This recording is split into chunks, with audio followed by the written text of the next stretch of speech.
This episode is powered by Hyatt, your smart companion for digital business solutions, and by ODTEC's gracious invitations and support. Thank you for having me at the conference and fueling this journey. Let's go.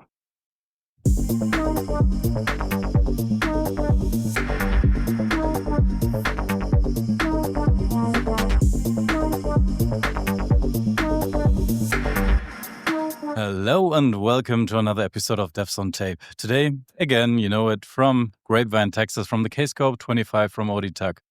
Today, again, a very interesting guest, but this time I'm really looking forward to interview Edward Roske. So, Edward, how are you?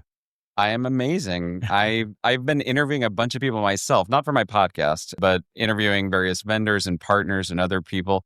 And it's nice being able to be on the other side of the chair and actually get interviewed. So I've heard 20 plus people talk about themselves, and the opportunity to talk about myself, which is a subject I actually know really, really well.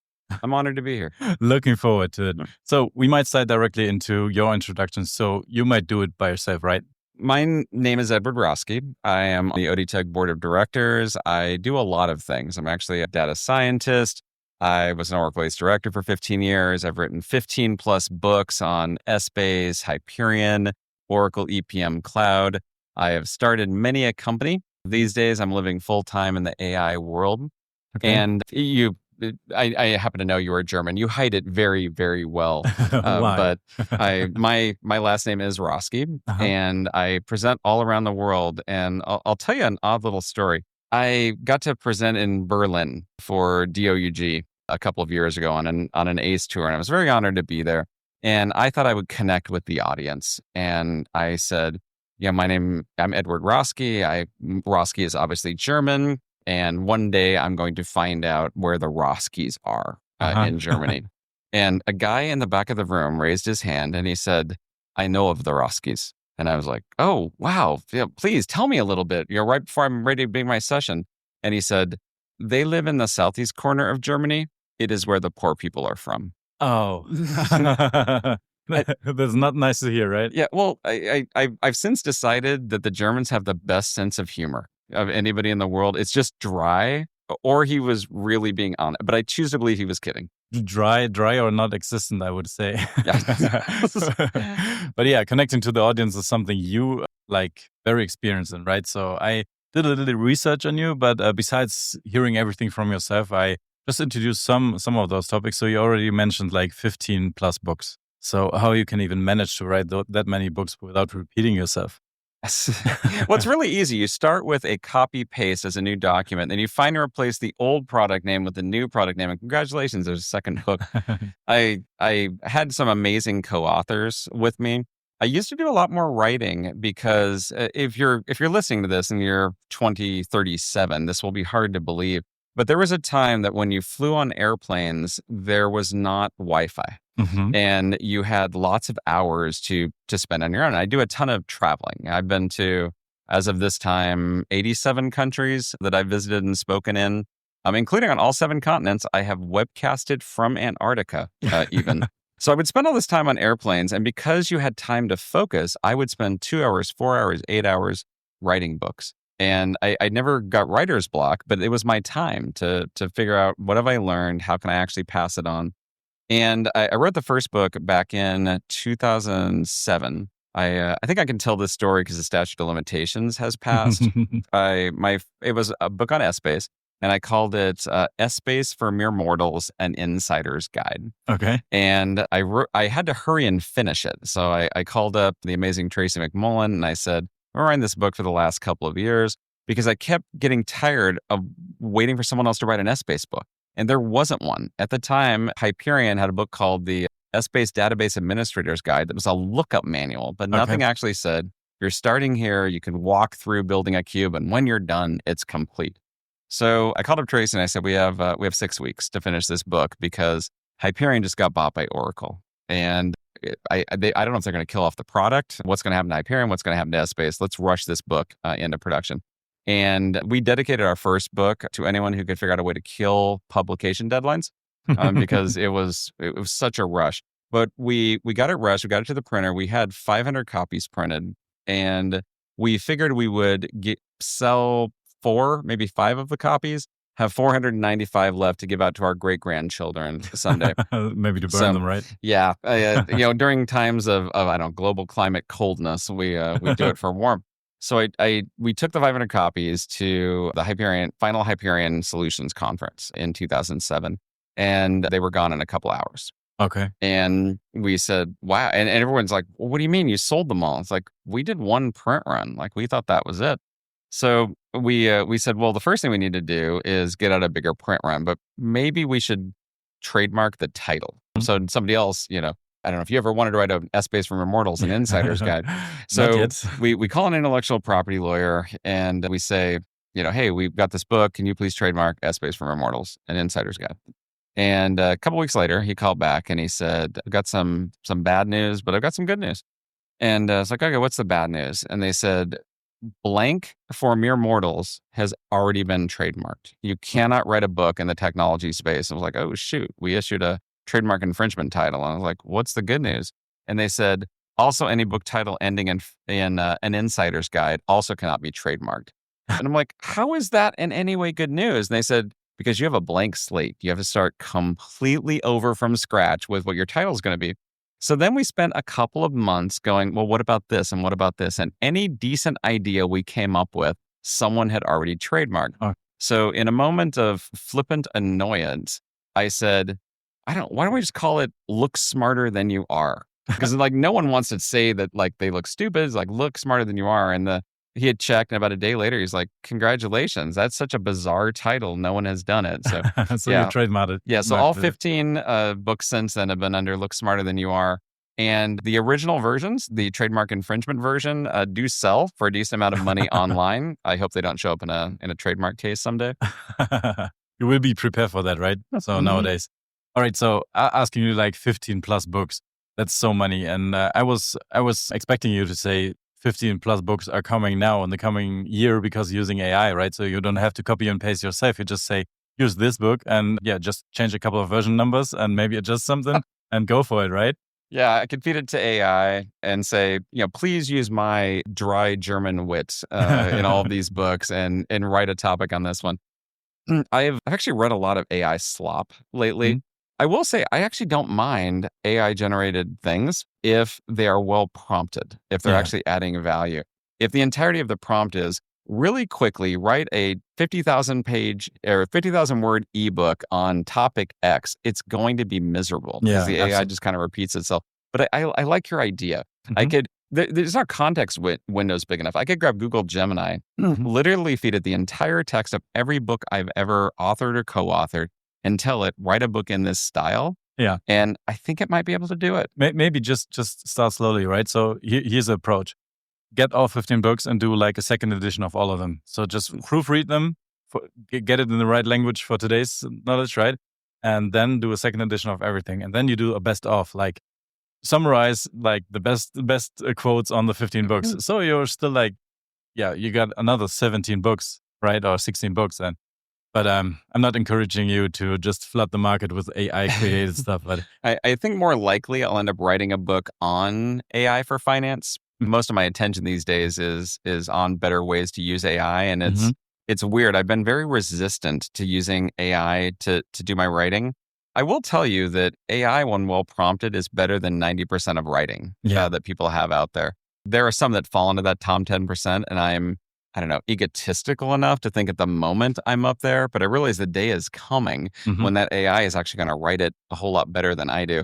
Yeah, but I mean, at some point we have like AI generated books and AI is reading them to summarize it for you. So it's kind of a why don't we even stop in the middle? Like, why don't we just tell the AI, just teach me 5 bullets and pretend you read that somewhere?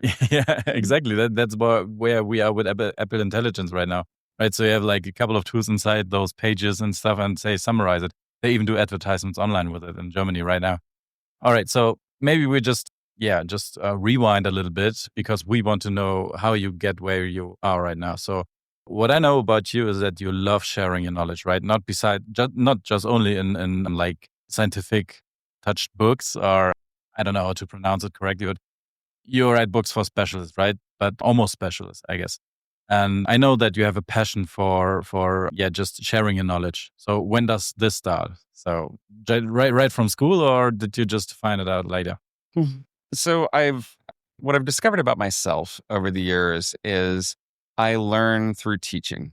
If I can, if I'm just gathering knowledge for myself, I'm only going to go just as deep as I need to use that Mhm. knowledge.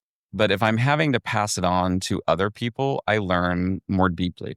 So if I want to really learn about how AI can modernize supply chain, I'll decide I'm going to go write a paper on it, or I'm going Mhm. to write a webcast on it. And then I will deep dive because I want to know all the different aspects of it.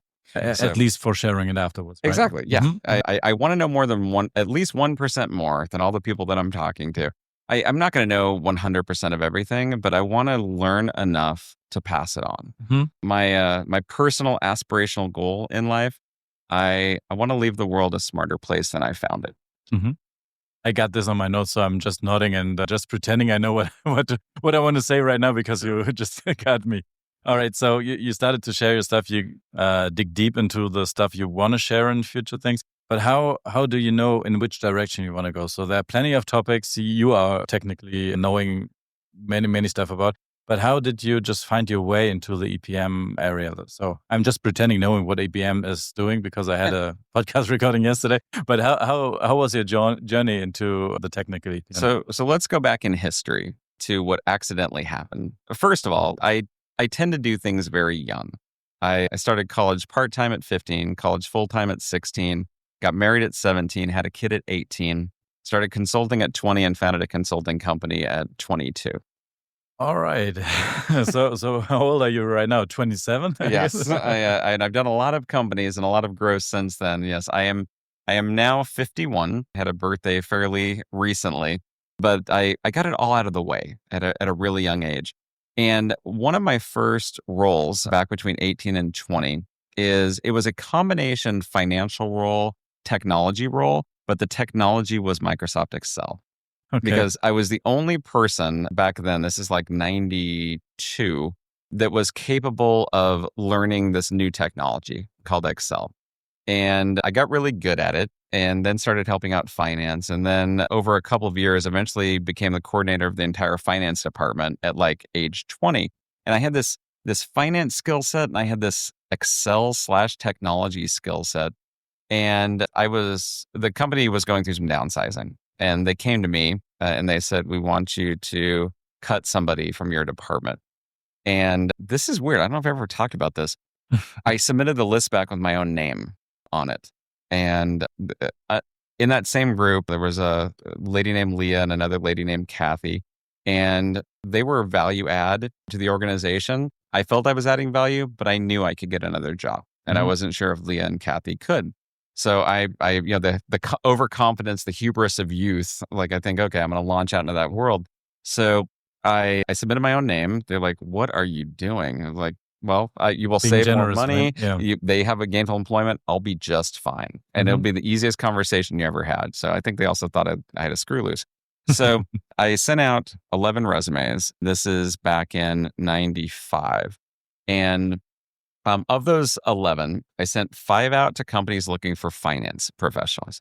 I sent 5 out to people looking for technology professionals because I grew up coding starting at age 7 with my TRS-80 color computer. So I had a lot of technology in addition to Excel. So I sent those out. But there was one job interview or one job posting, and it was on this new technology called monster.com. Oh yeah, I know that. And Yeah. so I went out to Monster and I started typing in finance and technology. And there was a weird job post that said, if you know S-Space, finance, or technology, if you know 2 of the 3 of those things, we will teach you the third.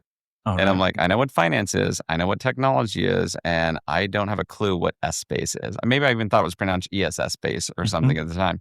So I submitted my resume out and I got job offers from finance, job offers from technology. But then this company, Technium, back in 1995 said, Essbase takes spreadsheets and it makes it so you can slice and dice, zoom into them, drag stuff from the rows up to the columns and back again. You can dive into this awesomeness of information. And they said it's this booming new area called OLAP.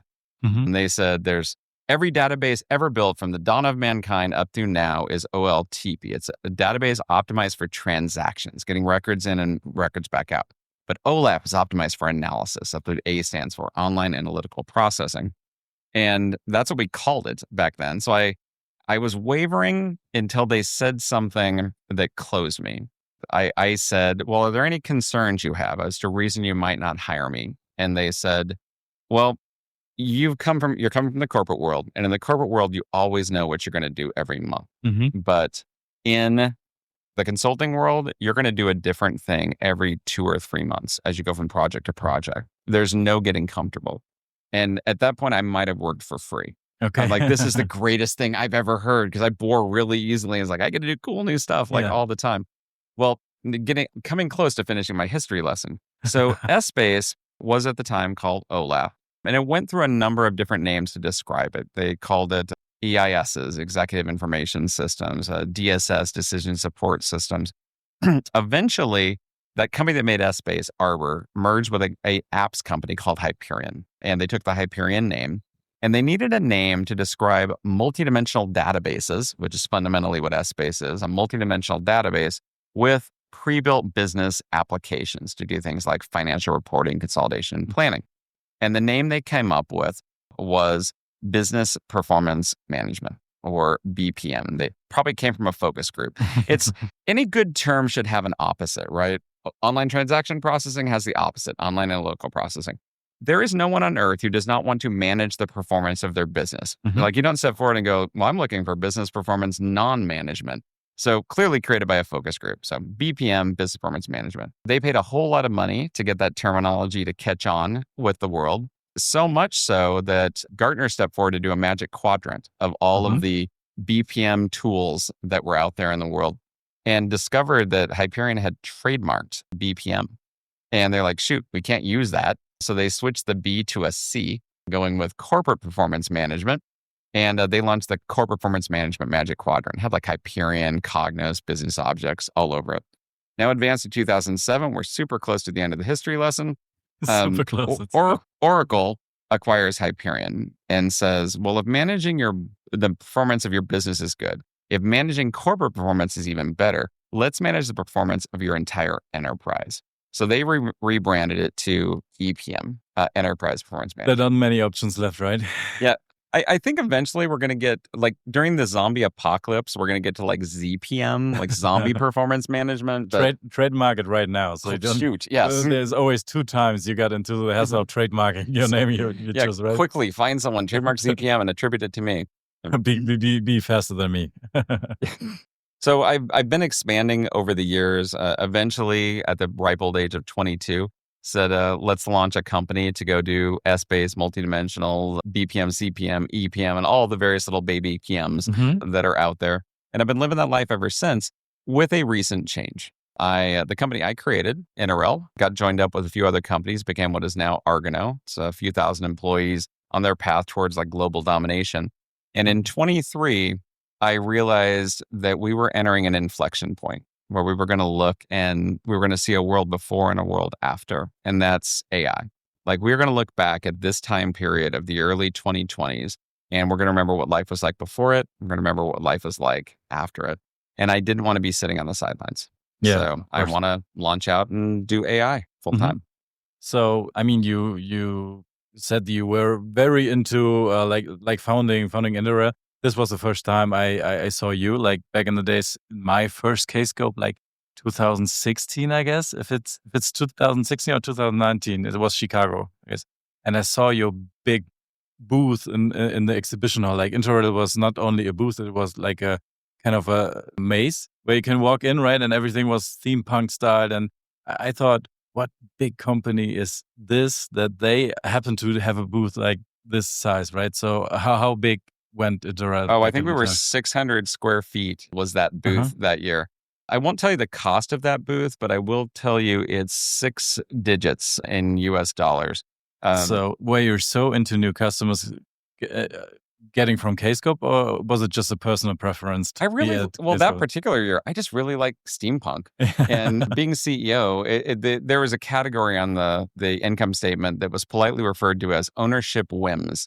Okay. Would we have gotten just as many customers if we'd done one of these corporate, put up a boring backdrop, put out a table just kind a of thing? roll up and We might have, but would you still be talking about it No, 10 years definitely later? not. So I still have the backpack saying Interrail on it, and I was just searching for Interrail all the time. And then I did a little research and said, okay, I don't really know what's happening in the US during the year, right? So in KSCOPE, I'm just seeing what is here, and then I research what's happening. So Google Cloud is here on the booth, which is something new for me, and Interrail is gone. So I was searching for that, and instead of that, we're sitting in a glass cubic in the middle of the exhibition hall where your booth was about to stand, right? And I saw Argano, and it's not that big than Interrail was, right? Yeah, they're much more cost smart Mhm. than I ever was. KSCOPE was always Interrail's biggest event. We were the first partner. If you actually go way back to 2008, we came from Hyperion Solutions, and at Solutions, everyone did a creative booth. They were trying to stand out. Uniqueness was embraced. And when I took the S-Base community along with Tim Toe, and because Hyperion Solutions got shut down, wanted to bring the S-Base people to a conference. Mike Riley reached out to me and said, I think there'd be a good home for you all at KSCOPE. And so 2008 in New Orleans, I reached out to Kathleen McClaslin, who was running the conference at the time with YCC. And I said, I'd like, I think we had a 800 square foot booth at the Final Solutions. So I reached out and I'm like, oh, well, can I get an 800 square foot booth? And she said, if you took every one of our vendors together, they don't have 800 square feet. It's like, we do 10 by 10 spaces with tables at our event. I'm like, oh, I'm not doing a table. Can I at least have a 10 by 20? And she's like, I guess I could sell you two 10 by 10s. I was like, well, I don't know, create a level. So at the time, there were no levels. You were just an exhibitor with a 10 by 10 or you were not. So I said, well, I don't make up something, like call it a gold partner, charge me a bit more money, give me a 10 by 20. So we were the first KSCOPE bigger than a 10 by 10 back then. And then a couple more people went, we'd like a 10 by 20 as well. So Kathleen came to me and said, congratulations, you get to move up a level to an even bigger booth. You get to do a 20 by 20. And now you're going to pay us more money and you're going to be a platinum sponsor. And I was like, sounds cool. So that'll give me more space to work with. So give me my 400 square feet. We'll go do something with it. A few more years later, she came back to me and she said, we need some more platinum sponsors. A lot more people want the 20 by 20s. We're going to move you up to 20 by 30 and give you 600 square feet. And we're going to charge you more. And looking back on this, I think this was an opportunity to keep charging me more money. It was upscaling, right? Wow, how did I not appreciate that at the time? So they gave us a 20 by 30 and they said, well, we need something of a platinum. I'm a big Marvel fan. So I was advocating for adamantium, little partnership above it. I'd even been okay with like unobtainium. Vibranium would have been nice. But I remember Natalie Delamar was president at the time and her exact words were, Edward, those aren't real. So I was like, okay, what is a real metal? And then they offered us titanium. So we were titanium sponsors all the way up through pandemic. Then we became part of Argano. Argano said, yeah, you don't need 600 square feet to go talk to the KSCOPE people. So I passed the titanium torch to Applied OLAP. I don't know why I think titanium burns, but I gave it to Applied OLAP. They are now have this amazing 600 square foot booth on the floor. And Argano's got a 10 by 10. I mean, if you would still be at Interrail, or Interrail would be separate from Argano, then we might have another hall in 2025. Yes, exactly. Yeah, it's the new status level. You get your own exhibit hall level partner. Name not existent because we have all the different like elements in the period system. Yeah. All right, so the uranium level were radioactive. Yeah. Maybe, I don't know. What is like Superman is having, like kryptonium? Kryptonite? Kryptonite. It could be kryptonite. Yeah, now, right? Which apparently I think is now an actual element on the periodic table. So. Oh, right. Okay. Read that you're still not done learning, right? So you just finished another university graduate? Yeah. I speak a lot around the world. I'm in 85 plus countries at this point, traveling around, trying to take what I've learned and pass it on. I have spoken at conferences, user groups, companies, webcasts. I speak at universities. So I talk about data science before they even called it that at Stanford and Berkeley, universities all over the place. And it occurred to me during pandemic that well, number one, I suddenly had time on my hands because I wasn't traveling everywhere. And I didn't want to look back at the pandemic time with a lot of, I wish I had done this. Because everybody always says, oh, if I was locked at home for 6 months, I'd write a book. Well, I always said if I had time, I would go get a master's degree. And I looked around and said, what am I going to do? And it's like, you know what? I've been lecturing on data science since before they even named it. Maybe I should get the theory to go with the real world.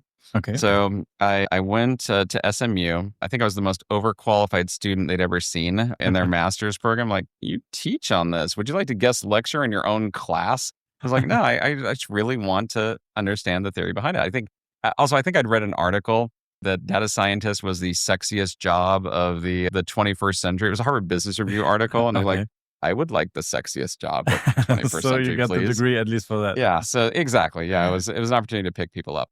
So I got it during pandemic, graduated at the end of 21 with a master's in data science. I actually graduated top of my class. That is a humble brag that I don't think I've ever said out loud. But I got to give the commencement address to the data science students. To be clear, I was the oldest person, I think, in the data science program.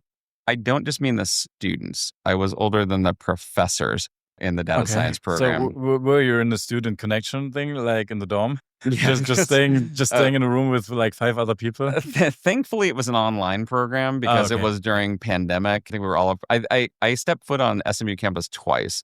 It was for the opening orientation weekend. We were all socially distanced, and for graduation, and the final presentation of our project, and that was it. But I love what I learned. It's like, this is amazing. Like, I had no idea that you needed to calculate all these values. And they taught me so much about statistics. And I got really good at Python and really good at R. I loved my SMU program. But I will tell you, the world of academia is very different than the real world. My statistics professor at one point said, anytime you present to an executive your findings about data science, they will always ask what your p-value is. Okay. Now, to be clear, to anyone that doesn't know statistics, the p-value is the percent likelihood confidence that you believe in your model. And he said, yeah, if you talk to a CFO, they'll go, what is your p-value for your cash flow forecast? I have never in the history of Earth, and I talked to a lot of CFOs, ever been asked for my p-value on any model, on any prediction, on any budget, on anything that I put out there. And I thought that was kind of adorable. They never mentioned the word profit one time during my entire educational career. They mentioned sales once. We were analyzing sales of beer, different packaging, but it's very disconnected from the business world. There was an entire class we took on how to present our findings to CFOs, and they said, at the end of all this, you're going to faux present to the CFO of PepsiCo. And I'm like, oh, I know him. And they're like, wait, what? Like, oh, I present him all the time. And they said, well, he's very, very busy. You have exactly 7 minutes, because it's a commonly known fact. You'll back me up on this, Kai, that CFOs only give 7 minutes to any meeting. This is not true. But I was like, I'm raising my hand. They hated me. I remember the person who interviewed me for the program. She called me up after letting me in, and she said, we've made a decision that we're not going to warn your professors about you. I was like, okay, I'm going to take that with a grain of salt. But yes, they felt you get 7 minutes. I'm like, you get a couple hours with a CFO if you're compelling, or they'll kick you out in 30 seconds. Like, there's never a random 7-minute thing. But I graduated, and I was so happy to have learned, because the wonderful thing about a program like that is you're forced to spend time learning. And we always think we're going to do it, but we don't. So I came out with this amazing master's of data science degree in business analytics. And it's like, I've got a sexy job. Did you influence the professors during that session? So you said like it was each and every time they telling you stuff, and you said, no, it's not true. Did you just sit there and said, oh, come let them talk? And oh, dear Lord, no. No, I was the scourge of their existence. I was polite enough not to do it publicly. Yeah. I would come to them off to the side and go, yeah, I do a lot in the real world, because I just got it backwards. I didn't do theory, real world. I did real world theory. So I told them kind of how the real world was. And they at least pretended to appreciate it. Yeah. Actually, I'm remarkably good friends with my professors there. I view them as like peers, colleagues, and we talk to each other all the time. What I will say about my master's of data science and my sexiest job of the 21st century is that 90% of it is now irrelevant. Okay. And that was 2.5 years ago. You can write it on your CV at least, right? Yes, exactly. You don't never need that I can again. walk around and say, I am a data scientist. It sounds very impressive. But it's at the least impressive of the things you can already tell about, right? So, well, I was so happy. It's like, I'm an amazing Python developer. Like, I can write R with the best of them. And as of February 2025, no one writes code anymore. Yeah. They're all vibe coding, which basically means AI coding. We used to just call it all coding. But if you create a new name, you have to then back name the old thing. Yeah. Right. So we now have vibe coding out there in the world. So everyone's like, oh, shoot, what do we call the old thing that we used to do? And it's like, oh, we're now going to call that hand coding. Hand coding, yeah. Yes. So I'm an expert at hand coding, which is like craft coding. You know, it's couture or something. Like the stuff Brandad did back then, right? So. Yes, exactly. So if anyone out there in the podosphere needs someone to hand code Python or hand code R, definitely call me. There might be at the time when a company is asking you to save the world by just hand coding something, and there are just a couple of people left, right? So everyone knows how ChatGPT works and all the different kind of AI, but you are the one. You can open the editor, even on the console, doing like Vim or something, and you just hard code there.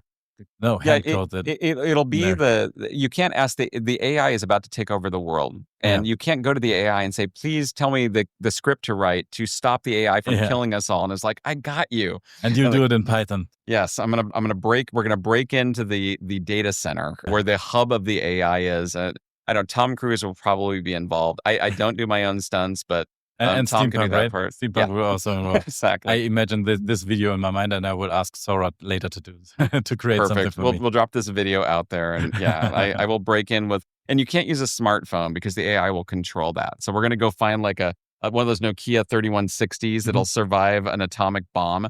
Like I've got to somehow hand code Python by pressing 111-22777. No, you can use T9. It's not influenced by AI. You can use T9 then. Okay. Perfect. Awesome. So you told me like education-wise, you told me like founding companies, getting rid of companies, if you call it like that. Not stop being, but distancing from ODTEC, going in the journey of AI. But let me ask you, what's left for you to reach, right? So I'm very confident when I say that you might be financial, like good settled for the future. You don't have to reach out for the next step there. You founded companies, very successful. You had people, you just teach people, you wrote books. I mean, there might be some science fiction book after I heard something like this, but what's left for you as a far goal? So I've been told that you're not supposed to say I'm retiring anymore.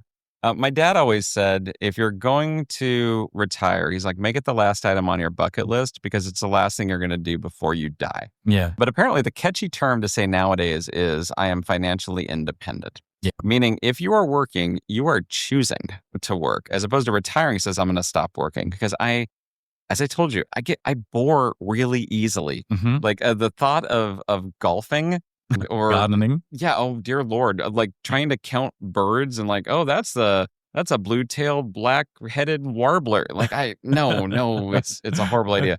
So, but you're right. I don't have anything to prove. I don't do it for the money.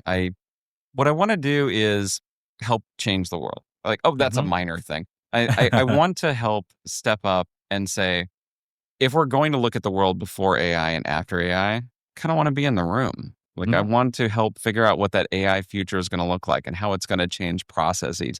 How we're going to say, if we arrived in 2025, what would we create? And it's not going to be anything like what we built up to now, because every process from the dawn of civilization through 2023 assumed that a human would do it aided by technology.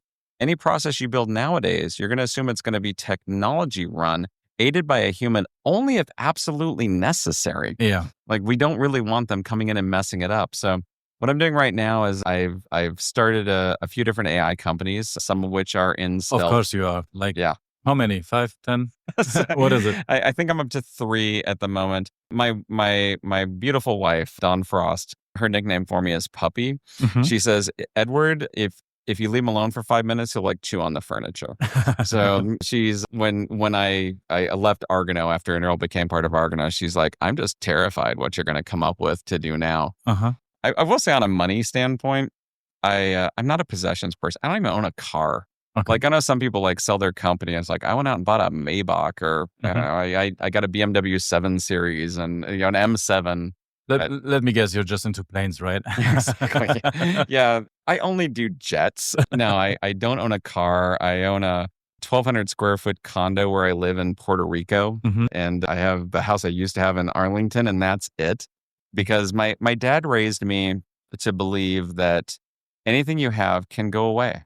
It can be taken, it can be stolen, it can fall apart, and you're gonna have to worry about that thing. But no one can take your experiences. So if you can go out and do something new, something unique, you will remember that forever.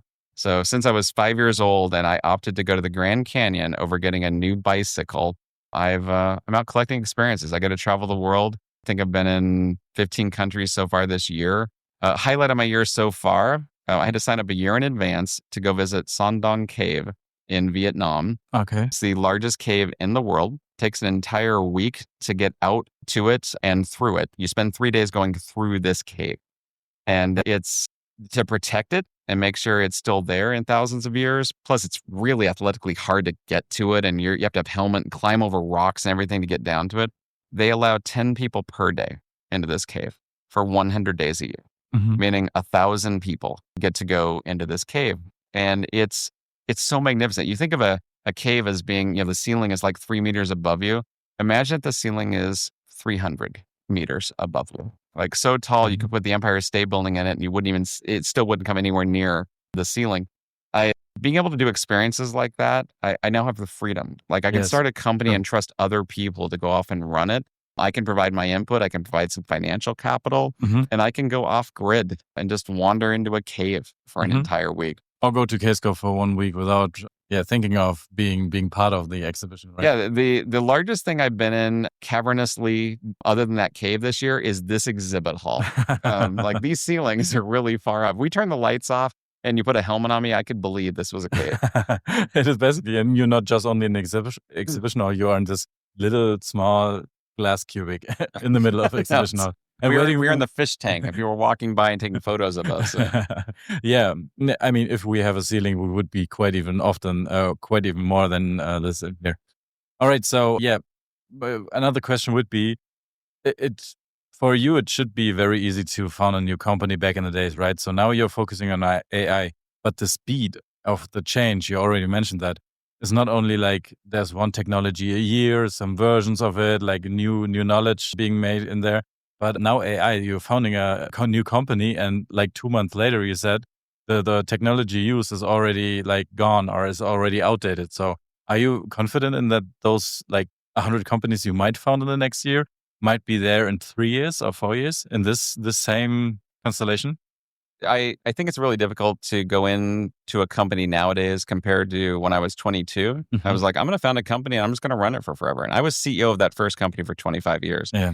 Your exit horizon now on a company has to be 3 to 5 because the technology is changing so fast. You have to assume you will be disrupted at this point. You have to assume you're going to disrupt someone else. And then if you don't disrupt yourself, you're going to get disrupted.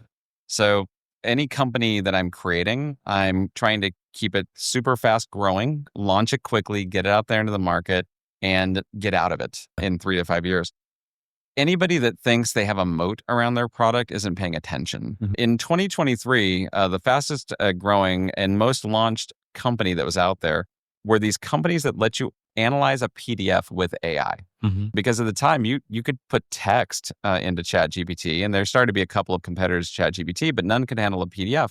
And then OpenAI went, oh yeah, we just added this button, and now you just click here, you give it a PDF. Gone, right? And they were gone overnight. Yeah. And so yes, anything I do, I want to help enable that and also be technology agnostic enough that if the technology starts doing it, or if another vendor appears out of nowhere, that we're able to implement and provide those services and provide good guidance. One thing that's not going out of style is needing a strategy. Like a whole lot of people think, oh, I really want this AI thing of which people speak, and they have no idea what that means. They don't know if it means a chatbot or if they want a robotic process automation. They want a virtual financial analyst. Like they need somebody to guide them down that path. So that's pretty stable. But Yeah, I'll tell you, it's a lot harder to start a company now. Back, I admittedly, I had a lot of hubris of youth back at 22. This is true. I honestly believe this is how consulting companies worked. People would call you on this thing called a telephone and say, please come out to my company. And you would come out, you would do some work, and then they handed you cash at the end of the day. Maybe it would be a check, but Yes. that's how it all worked. And then I got to discover things like you actually have to go sell and you have to market and you have to bring those things in. And then once they call you, you're going to have to be in a competitive situation and you're going to have to win that deal. And then once you actually do the consulting, they don't hand you the money at the end of the day. There's 30 or 60 days that go by and you have to eat all these expenses until that happens. But the paperwork was so much less then than it is now. Like the level of hurdles and administrative hoops that you have to go through at this point is insane. Good news, AI helps with all that. Yeah, but you still do it like multiple times in short term. I keep running afoul of like, oh, I didn't know about that thing that had come up. You know, it's like, oh, Delaware now charges a few $100s if you were a Delaware corporation. I'm like, when did that happen? I got to file a paper. And Texas is like, we now have a franchise tax we made up out of nowhere. So if you have a company there, you got to file for all this. And give me the money simply just like exactly. that, right? Let's go back to the days where you just handed me cash, like at the end of the day. I mean, so we were talking about companies like business, the technical stuff you're doing, but I want to dig deep a little bit into one company you are one. I think it's a company too, but it's one kind of a service, right? You founded a company or a service that is helping young people for their mental health experience or not experience, maybe their anxiety, depression, and so on.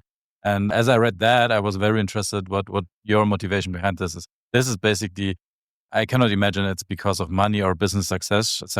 It is basically a good thing you are doing. And I want to bring it up in this podcast. Yeah, we're running into a mental health crisis. People that are coming up through Gen Z or Generation Alpha, we actually have our first kids being born in Generation Beta at this point. There are a lot of traditional techniques, CBT, behavioral therapy process, that was created back in the 1960s and was treated as the gold standard and nobody bothered to change it. It's what they still teach today. And they've started noticing that cognitive behavioral therapy doesn't work on Gen Z. The same methods that are tried and true are not happening. So we're seeing rising rates of mental health issues, rising rates of loneliness, suicide has been increasing, and we need to do something. One of the things that we've discovered is that Gen Z is more comfortable talking to a machine than they are a human. They've been raised like not to tell their parents what's actually going on in their lives, right? And they don't have friends that they truly trust to talk to. But they oddly are comfortable talking to an AI because the AI doesn't judge them. They don't have to worry that, oh, I told that to my mom. Now she's going to think I'm weird. The AI never does that. And if you prompt it right, if you write the right models, AI is able to actually give good guidance. There's some logistics hurdles to get over. You can't say that you're providing therapy through AI because it's still prohibited. You're providing mental health. So you can say we're providing advice, we're providing guidance. You can even say we're providing entertainment. But when you actually get into, we are trying to help mental health issues, you start adding humans into the whole mix. But I think that is the future because the traditional human method doesn't scale. Talking to a mental health professional, you're paying, let's just say $200 for a 50-minute time slot every couple of weeks. And you've got to schedule it. And you've got to plan for all your mental health issues to occur between 1 and 1:50 p.m., 2 weeks from now. They're not there to talk to you at 3 a.m. Sure. And the AI always is.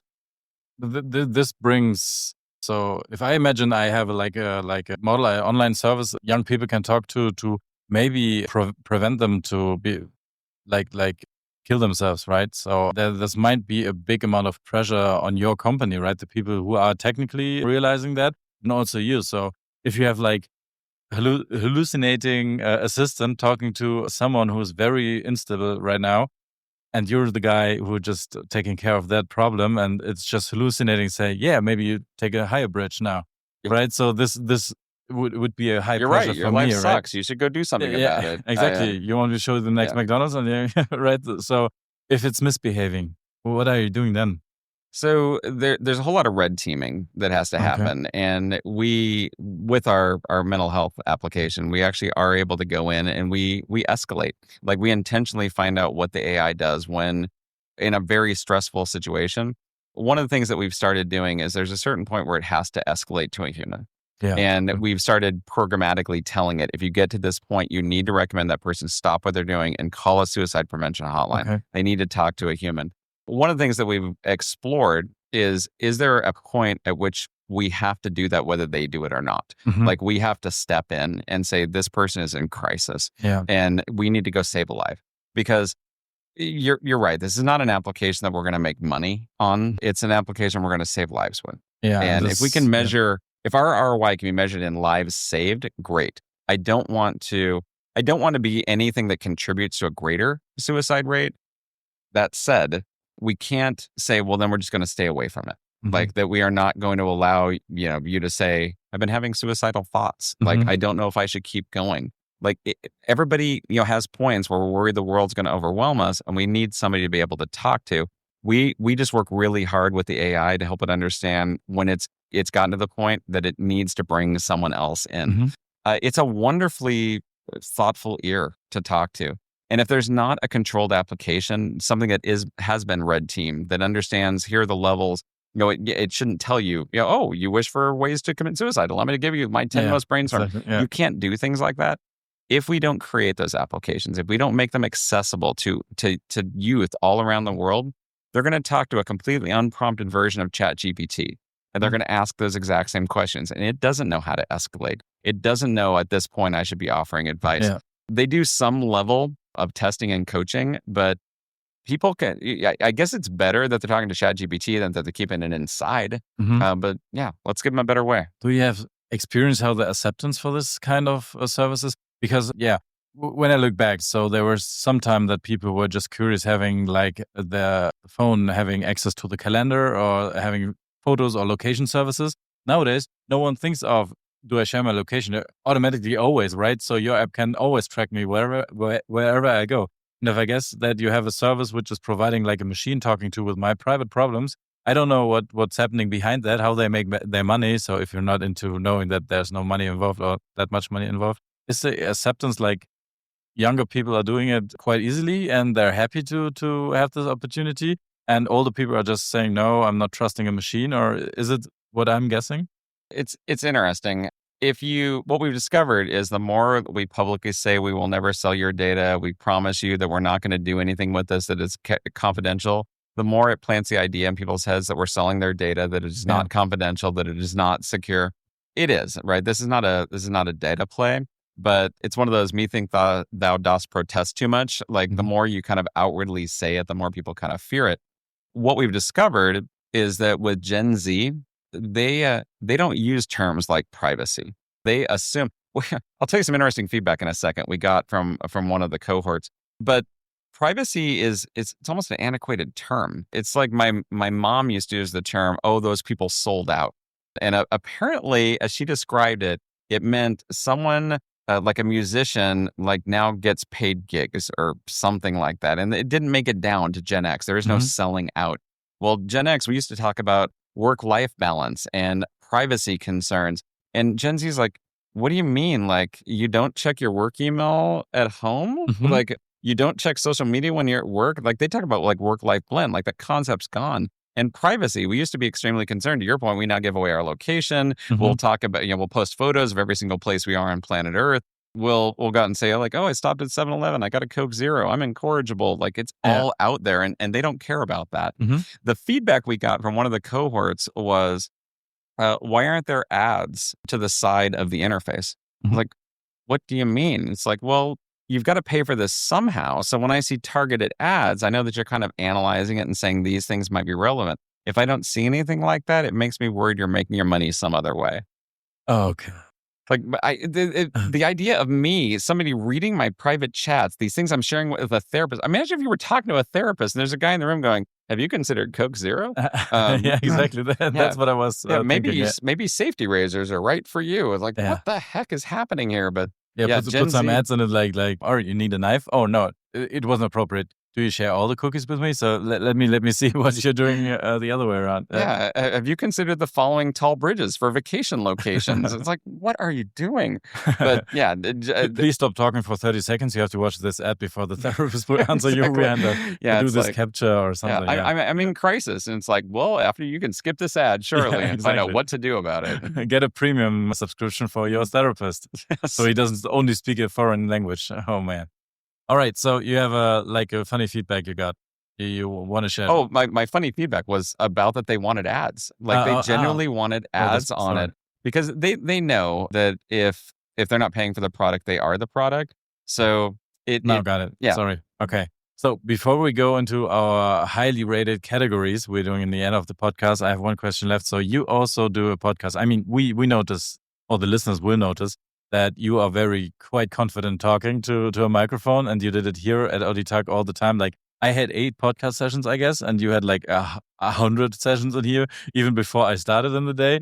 You have a podcast with the name Asking Good Questions. That was excellent. Yes, we are now on season 2 of Asking Good Questions. As for where that name came from, it's actually by my email signature for over a decade. Before that, it said "be excellent to each other," comma, and then Edward on the next line. And then I got some feedback from some Gen Z people that I was working with, some millennials. Like, why does it say "be excellent to each other"? And I'm like, that's from Bill and Ted's Excellent Adventure. It's like, be excellent to each other. And I thought they're like, yeah, that's dated. That just sounds really old. So it's like, well, what do I try and do? I believe technical knowledge becomes obsolete. Everything we learn is going to be replaced by something else. But what's not becoming obsolete is being able to ask good questions. And I think Einstein, at least he's credited with saying, if you ever told me I had 1 hour to live unless I solved a problem, I would spend 55 minutes framing the question.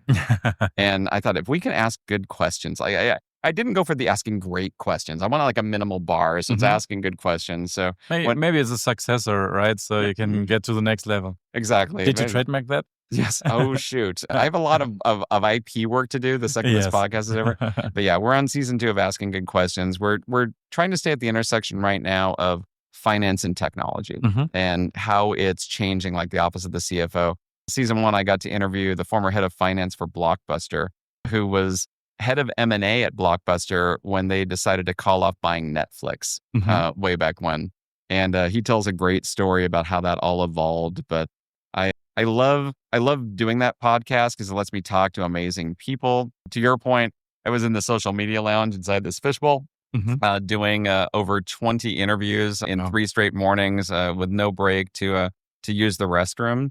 So this is it's great being on the other side. It's great asking questions of me because it's one topic I know really, really well, better than anything else. So thank you, Kai. Though there's no break between the sessions, and then Kai came in, just threw every technical stuff on the table he found, and just even prevents you from eating lunch, right? Yes. So, my wife has actually texted me several times going, "Are you going to remember to eat today?" So the beautiful and wonderful Dawn is somewhere around this exhibit hall trying to hand me a vegetarian sandwich. But I'm going to remind you after the session. So we're going into the categories, which might be a signal for ending this podcast. Maybe we do a part 2, and I'm very looking forward to get a couple of your guests you have for your podcast. So I'm reaching out to people and talk to them. They're interesting, but if you have connections to the Pepsi CFO, we might absolutely. chat that. Yeah, we will. You should come on my podcast next, and I will interview you. It's like there's a world coming where it's either going to be AI interviewing AI or just podcast hosts interviewing other podcast hosts out there. But this has been a ton of fun. So, but Edward, we will be the hand potting podcast, right? So yes, exactly. There will be vibe potting and there will be hand potting. Exactly. Like that's us. Again, trademark mark on my recorder here. So let's go into the categories. We have 3 categories, which are called hypothetically and in private and consumption. So first question from hypothetically. If you could undo one technological trend in recent years, what would it be? If I could undo one technology just trend, one. I think that we are going too much into putting every application to try and fit everybody. Like, let's toss every feature into an ERP to make this one size fits all, because it becomes like a Franken application and it's just too entirely complicated. I What I would rather have done is that there was an ERP targeted to higher ed. There was one targeted to financial services. There was one for like death care. I have this belief that we've been trying to one size fits all everybody for the last several years. AI is going to be unique applications for everybody. Mhm. So you're going to get a general ledger that exactly fits the Donato podcast world. I'll get my own Edward Roske like ERP that is exactly customized to me, and it won't need massive implementations. Like the AI will implement itself. Wow, what an answer. So the other podcast guests were just talking about social media, like doom scrolling stuff, and you were just having like AI creating individual stuff for each and every one of us. I'm very looking forward to if this is happening. Next category, in private. Are you satisfied with your work-life balance? Oh, see, there we go. Back to the Gen X term, Yes. the work-life balance. My dad actually is from the silent generation. He actually grew up during the Great Depression. He did the opposite of me. He had me very, very late in life.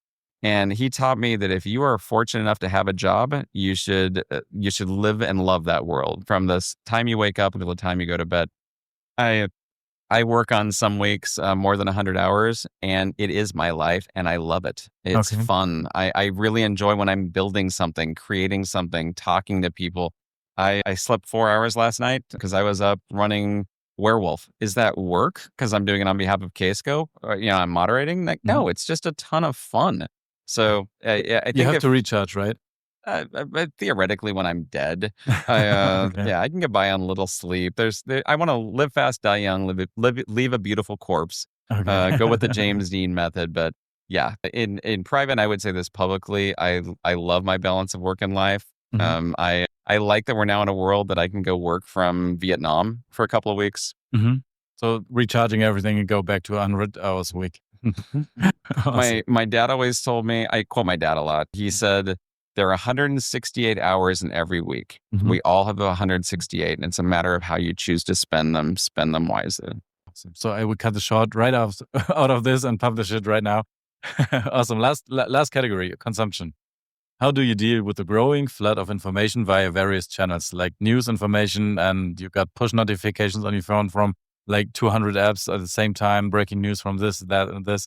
How do you deal with it? Yeah, is everything breaking news? I think on the day of the inauguration, it was like breaking news. The inauguration is today. I'm like, actually, I think it's in the U.S. Constitution when the inauguration occurs. It would be breaking if it didn't happen. It's like, they decided to move it off for a week. Like, oh, no, wow, holy states. We're all flooded right now. I've started using AI as part of my workflow process. It's one of the things I'm very happy with is it started managing my content calendar and saying like it handles all the pushing of it. I tell it random ideas I have and it schedules them all out. From my email, AI is triaging it. I get a lot, forgetting the spam world, I get a lot of, hey, are you available? Or somebody asking me a question that's pretty straightforward. And I've actually written AI that tells me, yeah, Edward, I need some Edward involvement in this. Or the AI is like, yeah, I got you on this one. Okay, so you have to give me the keyword. I got like direct access to you. It might be orange beyond the signature, so I can just pass through it. If I have any further questions. That's funny as hell. I'm going to do a safe word. Yeah, somebody uses the safe word in an email and it automatically triages. Like and all your devices at the same time, but do not say it in this podcast, right? Yes, better exactly. not. Awesome. So we're coming to an end. I love talking to you, Edward. It was very nice having you. I think this will be a great episode for everyone, even beyond the pond, right? And I'm looking forward to connect back later today, and we will see each other on the conference still. And yeah, thank you for our listeners. Thank you for you joining me, and have a great day. Thank you. And if I could say on my own podcast note, you've been asking really good questions. Well done. Thank you. Thanks.